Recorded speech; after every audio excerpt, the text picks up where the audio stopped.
আমাদের কিন্তু ছোট্ট একটা জীবন, তাও এই জীবনে যেন কত আক্ষেপ, কত অভিমান, কত রাগ, মানুষের প্রতি মানুষের রাগ, হিংসা।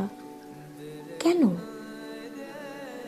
জীবনটাই যদি না থাকে, মানুষগুলোই যদি না থাকে, তাহলে এই রাগ অভিমান কোথায় যাবে? এগুলো দিন শেষে তো ভালোবাসাটাই চিরস্থায়ী।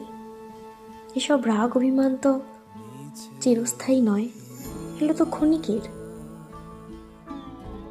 তাই কারো প্রতি রাগ থাকলে, অভিমান থাকলে সেটা দ্রুত সারিয়ে নেওয়াই ভালো।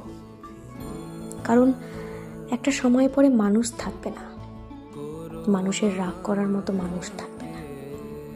তখন আর ওই রাগ অভিমান এগুলো হবে না, তখন শুধু হবে আক্ষেপ। তখন মনে হবে কেন কেন এত খারাপ আচরণ, কেন এত খারাপ ব্যবহার করলাম। তার চেয়ে যদি ভালোবেসে কাছে টেনে নিতাম, তাহলে জীবনটা হয়তো আরো ভালো হতো। বুঝলে?